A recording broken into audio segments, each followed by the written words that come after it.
Driver खे चऊं था त बाबा को थोरो ख़्याल करिया हितां जा नौजवान इन्हनि खे ॾिसी करे ध्यानु असांजी कंदी आहे। वो मोटरसाइकिल हलाईंदा आहिनि बल वेंदी आहे मन वेंदी हिकिड़े बि लॻी या वरी सुनी करे मां भौत कयो आहे पर मूंखे पंहिंजी जवानी यादि ईंदी आहे त मां बि तोड़े वक़्त में ईअं कंदो हुउसि जॾहिं जवानी मोटरसाइकिल घटि पहिरीं मां मोटरसाइकिल वरिती 1979 शुरूआत 1979 मौलूदन जी शुरूआत कई थी 1969 शादी कई 1950 हज ते पहिरियों दफ़ो वियो 1980 अॻिते हली करे अल्लाह जो फज़ल अल्लाह दुआ कयां बस कम की ॾींहुं मां दोस्तनि खे चवंदो आहियां करे जंहिं माण्हूअ जो जेको धंधो हूंदो आहे राति जो ख्वाब में बि उहो माण्हू महसूसु थींदो आहे जेकॾहिं हूंदो आहे कलेक्टर कंहिं बस जो कंहिं बेगर जो लाड़काणो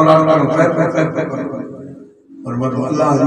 करम नवाज़ी आहे मूंखे पाण खे कॾहिं कॾहिं ख्वाब में ॾिसंदा आहियूं त स्टेज सजाया ऐलान थिए थो आयासीं स्टेज ते हमद थो चवां नात थो चवां हबीब करीम खे यादि थो कयां साईं जे शहर मदीने जो हवालो थो कयां जाग जो थी वञे कोई लफ़्ज़ में अध में थी विया जाग थी वई तॾहिं मां पंहिंजी क़िस्मत ते पाण हैरान थींदो आहियां दरगह जी करम नवाज़ी थी नंढड़े खां वठी हिन लहर में आयुसि मूंखे यादि आहे मां संद जा तक़रीबन सभई ॻाइणा मूंखे बि सुञाणण नाले सां मां बि सुञाणा करे कचहरियूं थींदियूं कचहरियूं में बि ॻाल्हियूं थींदियूं तयार सची आहे साहब अल्लाह ताला तव्हां सां फज़ल फरमायो आहे उथंदे वेहंदे अल्लाह जे रसूल जो नालो ज़बान ते महफ़िल में हुया गाॾीअ में विया तॾहिं बि मूंखे नवां शेर मिलंदा त पढ़ंदो वञा माना सफ़र बि मुंहिंजो इन हवाले सां स्टेज ते अचां फिक्र थींदो त छा शुरूआत कयां तॾहिं बि इन हवाले सां भॼंदे वरी घर मोटी अचां वरी सुबुह जो फिक्र थींदो त काथे पुॼणो आहे मूंखे छा करिणो आहे माना त मुंहिंजी ज़िंदगी आहे बाबा कॾहिं कॾहिं पंहिंजी ज़िंदगीअ ते छा चइबो आहे हैरत लॻंदी आहे रब जो शुक्रिया अदा कंदो अल्लाह जो फज़ल आहे पंहिंजो नालो पंहिंजे हबीब करीम जो नालो साहब अहल बैत जो नालो मुंहिंजे ज़बान ते जारी आहे ऐं ही मां ज़िंदगीअ जा 52 साल तक़रीबन इन फन खे ॾिना था इन फन में छा हासिल थियो मां सम्झां थो उहो ज़बान सां दसे सघो अल्लाह जो मूंखे दिली सुकून ॾिनो आहे उहो मां सम्झां थो इहा ई बता अॻिते बाक़ी हयाती अल्लाह दुआ थो कयां अल्लाह ताला बाक़ी हयाती जीअं पंहिंजे फज़ल करम सां अहिड़ी महिल तौफ़ीक़ ॾिनी बाक़ी हयाती में अहिड़े सुठे मामले में गुज़ारण जी तौफ़ीक़ अता फरमाई हाणे मां बि पोएं हिसे ते आहियां सिंधीअ में चवंदा आहिनि अच्छा ॿार पिया हाणे ॿई केर ख़बर हाणे इहे सोचियो थी वियो पर सच ॿुधायां ये ॻाल्हियूं अजब पंहिंजो पंहिंजो जनाज़ो ख्वाब में अल्लाह ताला ॾेखारियो खोड़ अहिड़ा वाक़िआ जेका अजीब वाक़िआ राति जो ॾिसण त माशाअल्लाह हली पियो केरु रोए थो कंहिंखे केतिरो ॾुख पहुतो आहे इहो बि ॾिसण अॻिते हलण आलम शुमार हमारे केर जनाज़ा नमाज़ पढ़ाए इहो बि ॾिसण पर जनाज़ा नमाज़ पढ़ाइण खां अल्लाह ताला वरी सुजाब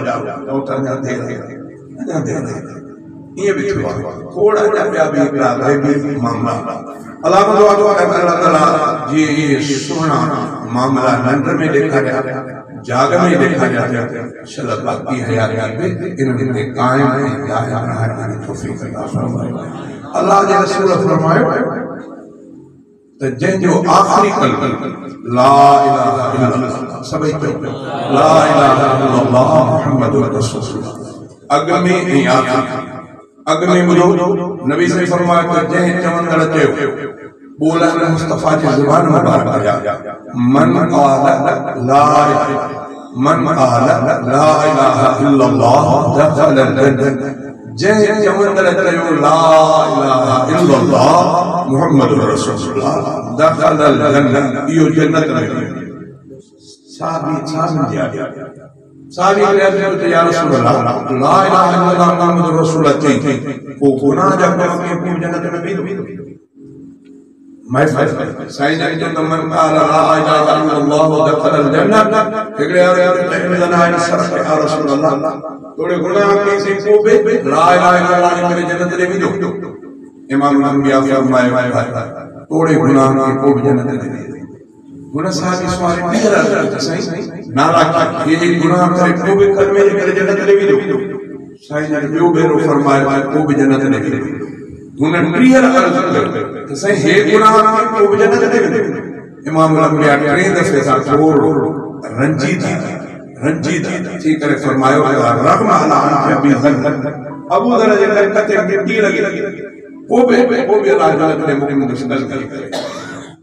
ईडू कलमे की अहमियत हुआ अजो मरवा का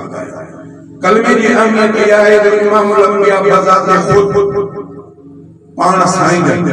मजमे में बीही करे चंद्र दे इशारो करो चंद्र नबी से जे आमन सा पटो कर एगो टुकड़ो दे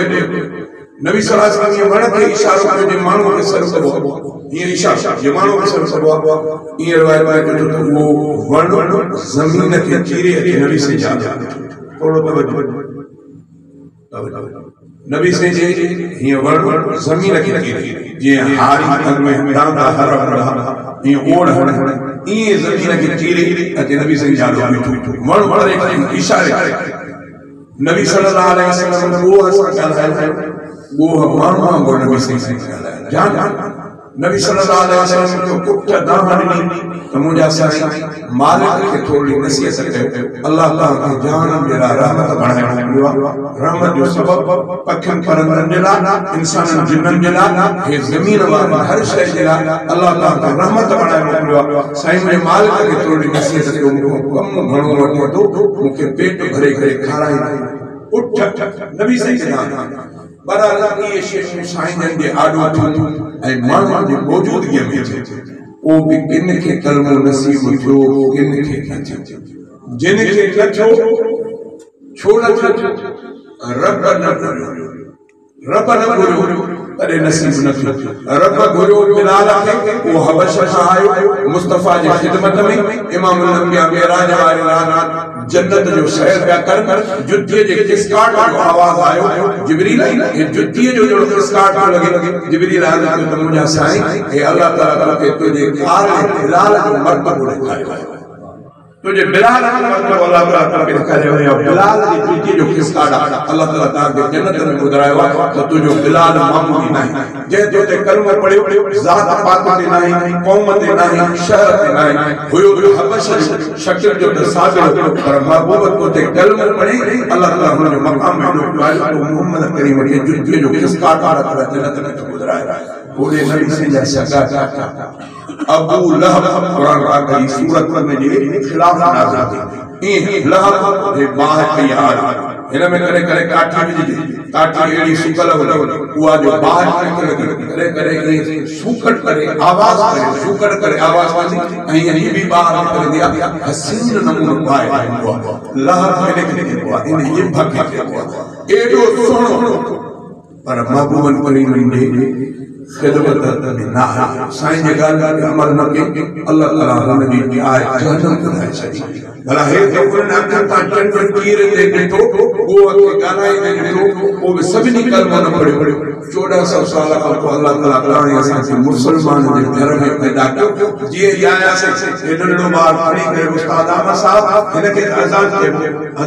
अज़ान चयो क़ुरान नबी साहब हिन खे अज़ान करे मिठो इमाम अंबिया जो नालो अल्लाह जे नाले सां गॾु नंढड़े लाइ कमण में अल्लाह ताला ताणी असां खे नसीब फरमायो हुननि त मौजूदा बि ॾिठा को बि किस्मत उन्हनि बि टुटी पई अल्लाह न घुरियो अल्लाह ताणी असां खे घुरियो तॾहिं मुसलमान जे घर में पैदा कई कलमो नसीब थियो बाबा को जो ठकियो गलत थींदियो पर कलमो इन्हनि गलत खे खणी अदे कलमो गलत खे खणी जे स्कूल में ॿार ईंदा आहिनि वो स्कूल जो टाइम में दुआ काथे 8:30 अठे का बाद में गेट बंद थी एगो उस्ताद करी खोले अंदर हो गया लखन बेहतर में शागिर्द शासन तकड़ो इदो तो टाइम थियो वो बे दर उस्ताद ने कोई मोटाई ना वरी बचना का वठी करे मैं टोप दे खणी नंढो लखन बेहतर वरी जेको अॻिते दी बिया दी न कर ये गुनाह नहीं है कल नहीं जरूरत देखे थोड़े तक जो थी अब के आए देखे भी नहीं थे मां का अपने हमरा पर छो मोबाइल में बात सही तमाम कीमत थियो ये मोबाइल टच मोबाइल दाड़ो खतरनाक उसे छा कर मजे छा या वाण जरूरियात जिंदगी में थी वो मानू ने बची न तो सके भला नंढी ना वडी ना नंढी कुछ न कुछ इने में आ कोई आता भजणो मां जो मसला इन जो हया कर अब के अल्लाह दुनिया निसण दे ला पर ढलियो जो बुराई से इन इन जो मतलब ये है के कड़ी से अखे कड़ी भी को ना मोबाइल करी भंजो ना पर अल्लाह ताला कुरान में जो हया मानो हया को पर जे अल्लाह जो हया बच्चो जो खुश किस्मत मानो तो डजे या सुठी मानो को कुछ हया करे पर रब जो वधी अकवा उन अल्लाह हया अकेला मानो में हो अकेला हो रब जो हया अची यो कामयाब अल्लाह ताला हेड़े महफिल में हलवो आल संसाल हुंदो के रब में उम्मीद है तो इंशाअल्लाह कामयाबी थी बाकी आलमन को फ्री भी आ असा मुना मां सिंधी में ना नवा मुना वांगुर चाचा बारह गाड़ी के वो वडे रो फोटो थी वने तने जुमाना खत्म असा खाता है ना सयो बयो मसलो भरी भरी शादी निकाह भी असा पढ़ायो जनाजा में असा पढ़ायो ए सुठे नमूने ईद में भी असा के तक में काम मिले कोशिश ये अंदर बड़े बड़े खत्म जरा जरा मौलवी साहब से पानी कंदा थे हलाल जे पैसा वो भी अब ये थी असा के अल्लाह ताला वही दे छवा पर तुम का उम्मत मोहम्मद ये खैर चलो उन्होंने पुराने दुनिया दिला उन्होंने के पाना के कुछ फिर खबर है अब आपके यहां बेटा साहब पढ़े ये लोग बहुत कुछ आम में अगर मां भी कुछ बाकी वो जो कम याद कल मोना से जो आल वार सब्जी आप कामयाब इंशाअल्लाह इमाम अम्बिया से अजर फरमायो साईं ने फरमाया तो सफनी नबी अल्लाह ताला पांजे तरफों हिकड़ो तोहफो नबी नबी जो दाता बनावे है कुल को भी हज़ार कमो बेश नबी सबनी के नबी से ज़बान मुबारक के अल्लाह ने बताया साईं ने फरमाया तो सबनी के अल्लाह ताला एक गिफ्ट दे दिया सही केड़ी गिफ्ट पाण फरमाया मकबूल दुआ कबूल कर दुआ या जेडी वाला दुआ जन अल्लाह से जन तो रेश रुमाल माल वेड़े नबी हवाले करे छलिया तो महबूब एक बड़ी दुआ है जेडी वाला चंदे माल अल्लाह एकड़ी दुआ करो वो अल्लाह ताला ने करे दुआ को कबूल करे कजी दुआ को न कबूल करे या रब की मर्जी इमाम अम्बिया पाजे जाते के रब मरण की घड़ी थे इमाम अम्बिया जो आवाज हीरो जो आवाज सफा मुंझी वयो इमाम अम्बिया समझो तो मता है जो आवाज जाहिर करते साईं जन पाजे कन्न मुबारक के पाजे चाचे के बात के चप्पल जे भेजो ए फरमायो तो चाचा हे के तकड़ में मोहम्मद करीम ने कलमो पढ़तो माशाअल्लाह तुझे गवाही दी कि मुझे चाचे ओ मता इन जे करे हीणो आवाज थियो मता डाढा डाढी सके साईं जन पाजो कन मुबारक चाचा जे बात जी पास ते आंदो पर चाचा जा हाथ में लगा था बाटे तू सच्चो आहे पर जे हाणे कल पढ़ंदो से त पोयो अरब जो औरत तो कंदियो तो पछाड़ी में जन्म में भव को पाजे भाटी के अबेदारी जो मतलब सब भाटी के कलमो पढ़े तै जे सच्चो पाजी जाए पर कलमो इमाम अम्बिया जे अखिन में पानी अचियो साईं जन रोई गया अल्लाह से मोहब्बत करी मन के रोवंदो बेसी कुरान जी आयत नाज़िल फरमाते इन्नका ला तहदी मन अहबब वला अल्लाह यहदी मन यशा मोहब्बत इने कम ते नर यो कम तुझे हवाले करे जैसे दिया जो अंदर माली जो कम चक्चों पोखण ए उनन दी सांस संभाल करण ए उन के पानी जन वक्त ते संभाल कर बाद बाबा फटाण जो कम मारे साईं ने रोड ते पुराणे वडियो खजू हुयो पर शायद न थी सके अब कारण कोशिश तो बनी थी खर्च भी वडो पर फुटी न सकी माना पाने तरफ कोशिश संभाली है मां कोशिश करे भाई फुटाण कड़ा पाण फरमाए तो महबूब इहो हिदायत वारो कम तुझे हथ न आहे तुझे हथ में आहे उन्हनि ते ॻाल्हि हिदायत वारी पहुचा बाक़ी रंग मुंहिंजे हथ में अचे खिलाया रंग अल्लाह के हथ में रंग लगो अल्लाह का रूह के कायम रहे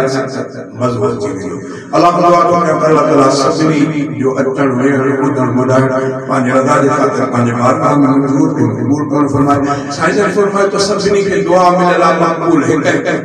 हिक दुआ जेड़ी गुरु अल्लाह कबूल कर नबी जेड़ी गुरु अगर नूह अलैहिस्सलाम ने लाई दुआ करे पंहिंजे क़ौम जी तबाही कौम 950 साल तबलीग के पर बटन मानू कलमो पढ़ियो बेन कलमो न पढ़ियो तने तंग थी करे हज़रत नूह अलैहिस्सलाम रब के तो रब हाने भला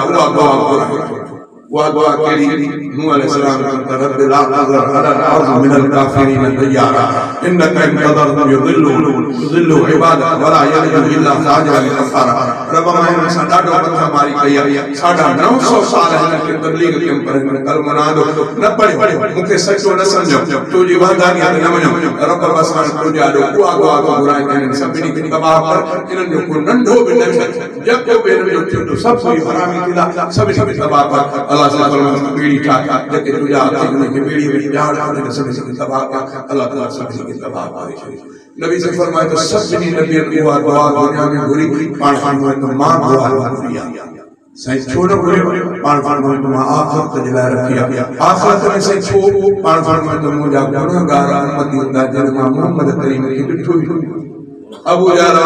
इन्हनि ते ॾिठो अबू जहल न मञो अबू बकर मञो ओड़े ओड़े न मञो उमर साईं मञो ओड़े ओड़े काफ़िर न मञो हेड़ा सोने अली मुर्तज़ा नंढा कमी मञो हिनने मञो हिन न मञो अॻिते क़ौम मुंहिंजी उम्मत हूंदी जिन मां मोहम्मद करीम खे ॾिठो बि न ग़ैब ते ईमान हाणे मुंहिंजी ॻाल्हि ते सचो थियो मां उन्हनि जे लाइ दुआ रखंदुमि ॾिसंदुमि त मुंहिंजा उम्मती गुनाहनि जे करे कुफर न हूंदो शिरक न हूंदो ॿिया गुनाह नंढा सड़ा उन्हनि जे करे जहन्नम छिड़ी हलंदा मां पंहिंजी उहा अल्लाह जे आगे दुआ पेश करे पंहिंजा गुनाहगार उम्मत सब जहन्नम में कढाए इहा हिकड़ी हदीस ॿी हदीस जेडी में कुरान पाक जी आयत अल्लाह तबारक व तआला इमाम अल-अंबिया के नाज़िल फरमाई कीअं सही वला सौफ युतीका रब्बुक फतरदा वला सौफ युतीका रब्बुक फतरदा महबूब मा अल्लाह के करीम लीडुस तुम को राजी एतरो ॾींदो मैं जो तुम मोहम्मद करीम राजी थी त रब महाराज साईं जन इहा आयत नाज़िल थी हदीस में दुआ साईं जन फौरन अल्लाह जी ज़ात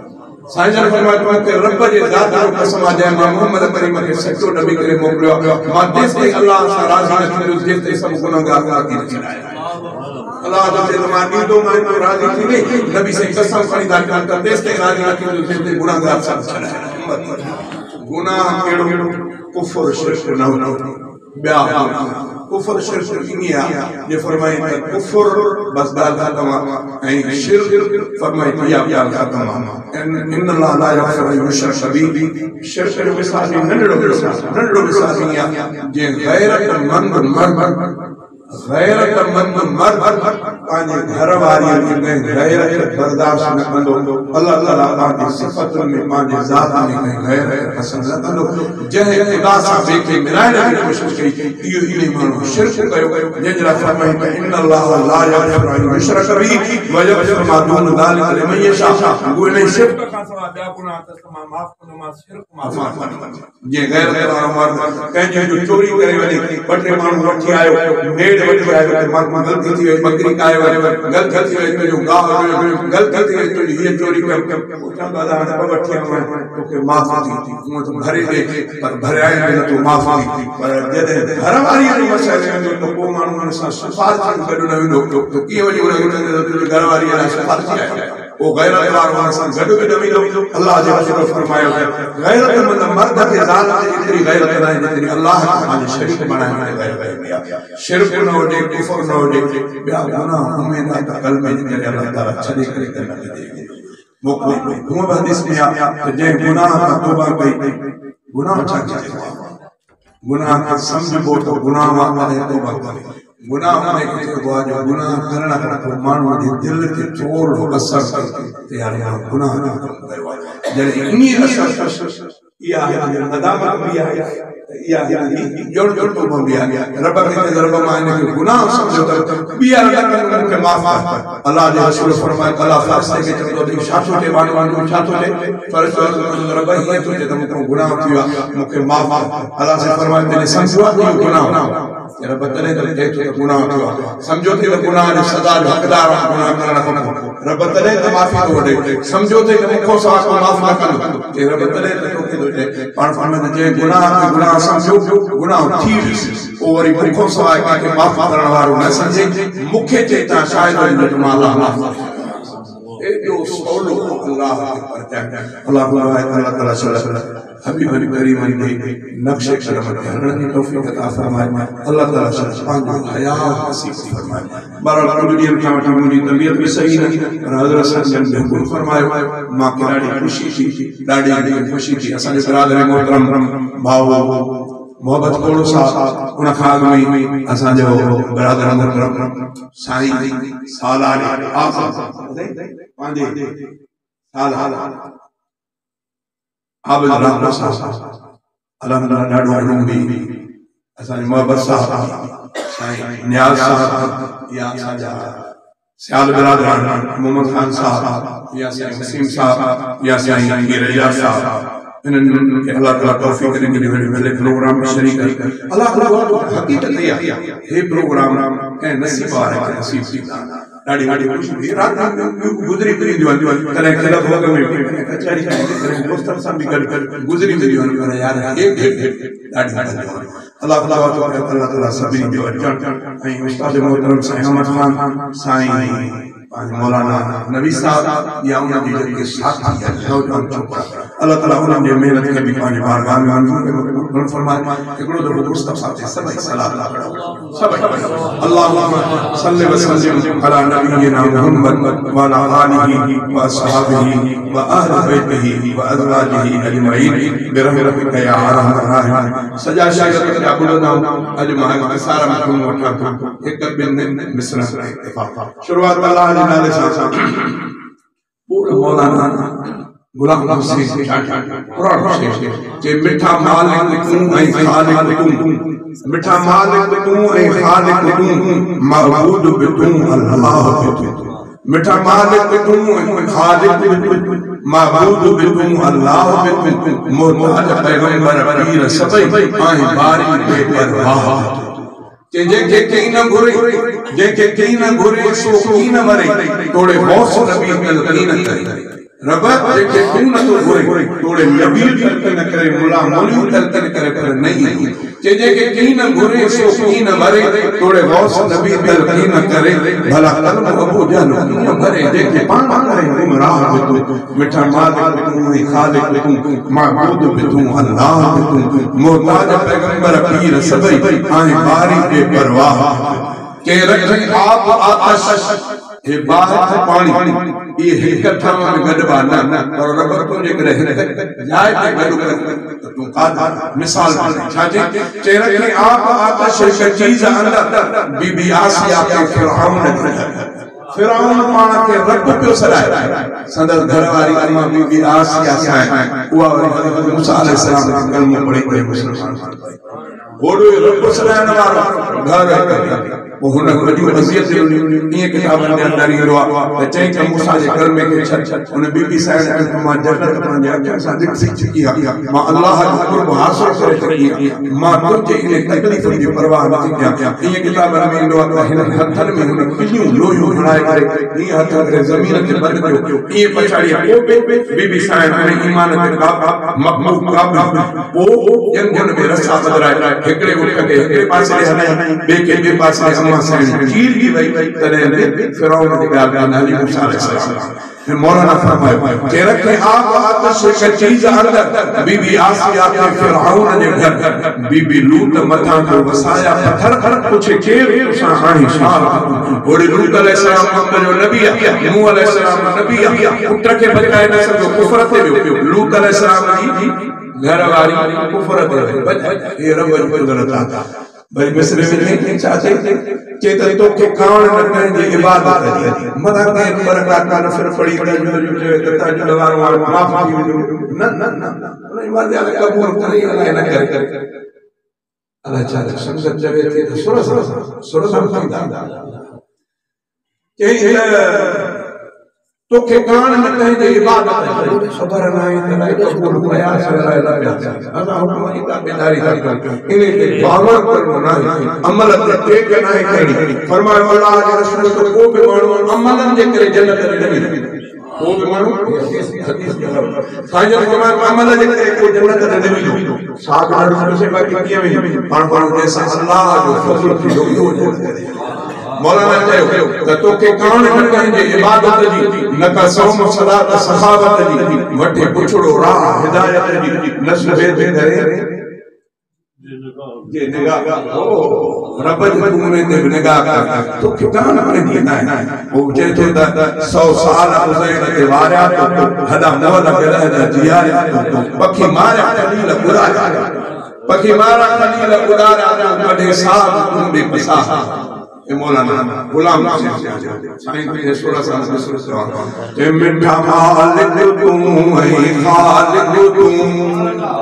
मिठा मालिक तू है खालिक तू माबूद भी तू अल्लाह भी तू मुहताज पैगंबर पीर सभई आए बारी बेपरवाह भी तू मिठा मालिक तू है खालिक तू 100 साल गुज़रे ते वारिया तो हदम अलग दरिया तो पखी मारा खलील उड़ाया तो पखी मारा खलील उड़ाया तो कढ़े साहब तूने बसाहब तू मिठा मालिक तू खालिक तू महबूद भी तू अल्लाह भी तू मुहताज पैगंबर पीर सभई आए बारी के परवाह भी तू मिठा मालिक तू खालिक तू अबाबील सफील जलील गई आजाद आलम खलील गई अबाबील सफील जलील गई आजाद आलम खलील गई फिर हम दोज़ख नील गई पान राही ठाही ठाह तू मिठा मालिक तू खालिक तू महबूब मके मलदायो कहे हथ दुश्मन दोस्त सतायो कहे महबूब मके मलदायो कहे हथ दुश्मन दोस्त सतायो कहे तानी सारो हबीब बचायो कहे हर हाल संदस हमरा भी तू मिठा मालिक तू खालिक तू तुझे कुदरत जी कलकान पवे तोखे सुमन नाला मनवे तुझे कुदरत जी कलकान पवे तोखे सुमन नाला मनवे छा सारह आज जुगार करे दीदे चांदे के पांड बना भी तू मिठा मालिक तू खालिक तू महबूद भी तू अल्लाह भी तू मुहताज पैगंबर पीर सभई आए बारी बेपरवाह भी तू मिठा मालिक तू खालिक तू मौलाना अल्लाह ताला का देखते बड़े बच्चे तेरा जमीन आला बुदाइना होने का कहीं हमारा स्वागत है मौलाना तमाम बड़ी शेख बस अल्लाह जी कुदरत था मौलाना साहब ने मुझे ट्रेफिक से गाल जितनी लिखी जा ट्रेफिक एक जो नालो होयो अब्दुल मजीद बे जो नालो अब्दुल हमीद टे जो नालो अब्दुल रशीद अब्दुल मजीद जे दुनिया सरकश सिंधी जे नाले से जाना यो अब्दुल मजीद बियो अब्दुल हमीद जो आल शिया अल्लाह जो वडो ज़ाकर टियों मौलाना अब्दुल रशीद ये टे फर्ज़ अल्लाह हज़रत साईं मौलाना तमाम मौलाना का सवाल अल्लाह अल्लाह छो त अल्लाह कुरान में कहता अर रहमान अलल अर्श इस्तवा रहमान अर्श रहमान अर्श ते चांडे साहब के बाबा अर्श वडो अल्लाह वडो चांडे साहब अर्श वडो अल्लाह वो छा चुप करे अल्लाह वडो न दे वडो न दे माने एडू अल्लाह ताला सही चांडे साहब अल्लाह ताला एड़ी हस्तियों ये मौलाना उदाय भाई भागुआ चांडी साहब बिघट शाशा तमाम बड़े भाई शख्सियत अजीब अंदाज शायरी मां जो भी हजरत साईं सा काफी सफर पर एकड़े दफे साईं जन शेर वो संदन पुत्र जो जेके दुनिया सरकश संगीत अब्दुल मजीद साहब अजीब शेर वो मुखे मौलाना चांडे साहब ने यार अन्य शेर में मुखे बीमार चांडे साहब को पांच पुत्र ए मुखे इन शेर में मुखे बीमार उन शेर जा बोला दिसी महबूब आलम के धन जा वात पटजी जा दिसी महबूब आलम के धन जा वात पटजी जा अरब तोड़े अजम दे खालिक जा वात पटजी जा यो सरकश से वो तब तक के पांच मसला को मरलिया मोड़ी शायर उन्हें में सरकश साहब ने दिसो शीरीन ले फरहाद दिसो शीरीन ले फरहाद चांडिया सर वञायो दिसो शीरीन ले फरहाद चांडिया सर वञायो रुखे लैला हिकड़ी कैसे के मजनू बनायो दिसो शीरीन ले फरहाद चांडिया सर वञायो रुखे लैला हिकड़ी कैसे के मजनू बनायो मगर हिकड़े हजारन सरकश जा इमाम अंबिया जी चांडी साहब जो फर्ज बार मां को चवण में भूलो ठीक हुई बस मां तो चवंदस महफिल हली माना वाली के मौलाना भाऊ थोड़े साहब की यगा सच यो असा संधी कौम जा मानू सभा जड़ा मेहमान नवाब रहम दिल मेहमान नवाब गैरत मंद गैर अल्लाह ताला शरइया ये रीत रस्म असा जो कायम है मां इमाम अंबिया जी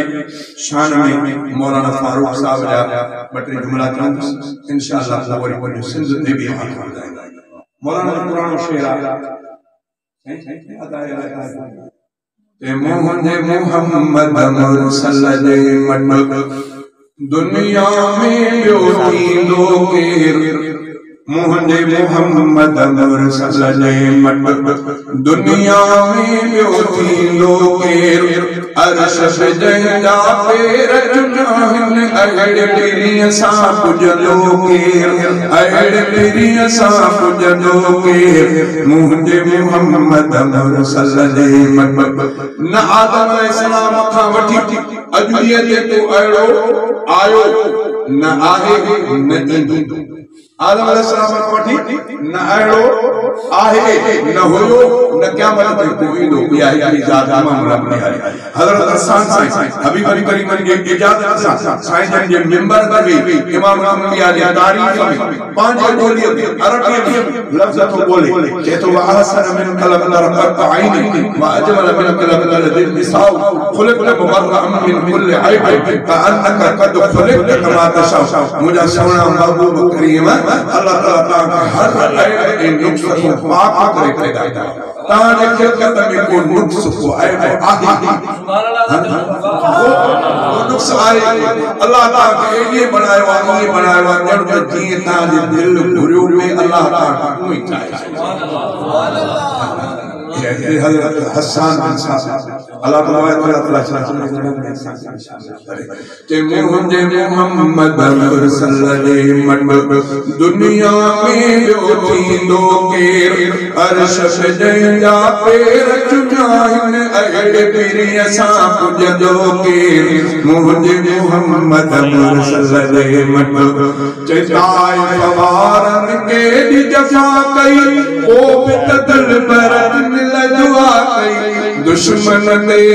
रहमत दी जो बारिश बन दी वसंदो केर बारिश बन दी वसंदो केर मुझे मोहम्मद मुरसल मट दुनिया में बियो थींदो केर मुझे मोहम्मद मुरसल मट आलम जो सरदार भी हुंदे जन्नत जो सिंगार भी हुंदे टे ॾींहं गुज़ारे भुख ते टे ॾींहं गुज़ारे भुख ते पेट सां पत्थर ॿधंदो केर पेट सां पत्थर ॿधंदो केर मुझे मोहम्मद मुरसल मट महशर महल सभई ॾकंदा नफ़्सी नफ़्सी रसूल बि चवंदा महशर महल सभई ॾकंदा नफ़्सी नफ़्सी रसूल बि चवंदा आदम चवंदो अहमद आणियो मूसा चवंदो अहमद आणियो कादिर सां ॿियो पुछंदो केर कादिर सां ॿियो पुछंदो केर मुझे मोहम्मद मुरसल मट रोज़े हशर फारूक बिरोही विजद सिरब के हबीब जी ड्रोही रोज़े हशर फारूक बिरोही विजद सिरब के हबीब जी ड्रोही मालिक माफी मन हसनी जी मालिक माफी मन हसनी जी तू न मने त मनी दोगे तू न मने त मनी दोगे मुझे मोहम्मद मुरसल मट दुनिया में बियो थींदो केर अर्श जंहिंजा पेर चुनाइन अगड़े पीरी असां पुजंदो केर मुझे मोहम्मद मुरसल मट इमाम अजो आखिर में चंद सुन सिंध मौलाना नूरदीन मसरूर बालवाणी अजीब बोल तवज्जो चाहते छा दो हुआ सारा करण छा दो हुआ सारा करण सिंध पे सोनो जमण हो बेवतन दिल में रखण मजबूर हर इंसान वा के सिंध सां असां जो भी प्यार कीअं इस्लाम जो तू बाबवा सरसदल कई शादाबवा इस्लाम जो तू बाबवा सरसदल कई शादाबवा मुल्कन मता महताबवा तो में शर्म है शानवा मुल्कन मता महताबवा तो में शर्म है शानवा हो बेवतन दिल में रखण मजबूर हर इंसानवा छाडो हवा सारा करण ऐं सिंध के सोनो जमण हो बेवतन दिल में रखण मजबूर हर इंसानवा तो सिंध तो वाला आशिक जरीफ शहबाज मंद सेवण शरीफ तो वाला आशिक जरीफ शहबाज मंद सेवण शरीफ शायर वली शायर लतीफ दफ्तर संदस दीवानवा हो बेवतन दिल में रखण मजबूर हर इंसानवा छाडो सारा करण ऐं सिंध के सोनो जमण हो बेवतन दिल में रखण मजबूर हर इंसानवा चई असमत असमत बचाई मारुई लोई लगाए न वही असमत बचाई मारुई लोई लगाए न वही जोरी उम्र भी खान कई था इम्तिहान आसान वा हुब्बे वतन दिल में रखन मजबूर हर इंसान वा छाड़ो हुआ सारा करण ऐ सिंध के सोनो जमण हुब्बे वतन दिल में रखन मजबूर हर इंसान वा चे अमरोट में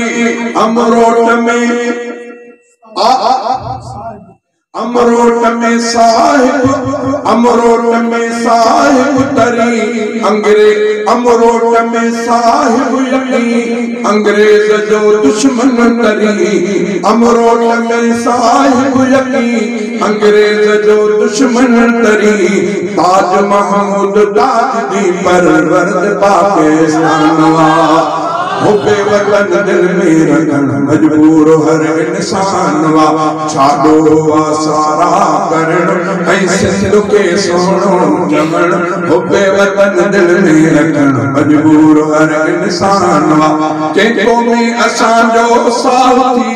तुम्हें असांजो साथी मदफून जो माथी तुम्हें असांजो साथी मदफून जो माथी मुर्शिद हमादुल्लाह जी सिंध जो वली सुल्तान वा हुब्बे वतन दिल में रखन मजबूर हर इंसान वा छाड़ो हुआ सारा करण ऐ सिंध के सोनो जमण हुब्बे वतन दिल में रखन मजबूर हर इंसान वा अल्लाह से दुआ है अल्लाह ताला इन महफिल जा चंगा असरात इन गोठ में छड़े अल्लाह ताला को दुआ है अल्लाह ताला इन दोस्तों जी मेहनत के कबूल फरमाए मां दुआ जरा बिरादर मोहतरम मौलाना फारूक अहमद साहब के हस्बैंड तो वो दुआ है फरमाए टाइम में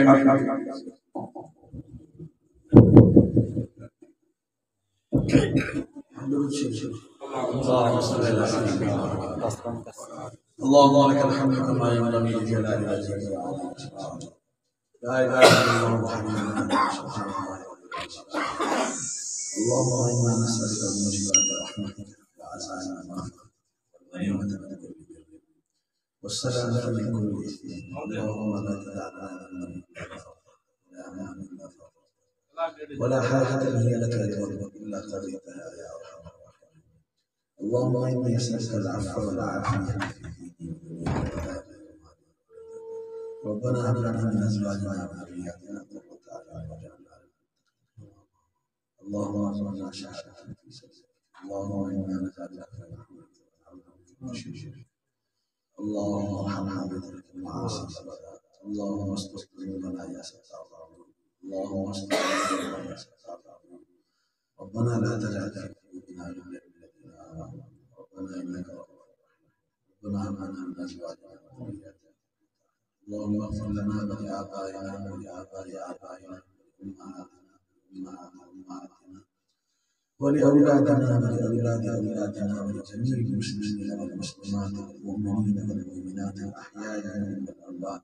إنك سميع مجيب الدعوات اللهم صل على سيدنا وعلى آله وأصحابه وأحبابه وأزواجه وأهل بيته أجمعين على كل معلوم لك لا إله إلا الله हर करें सही हेलो सब मुबारक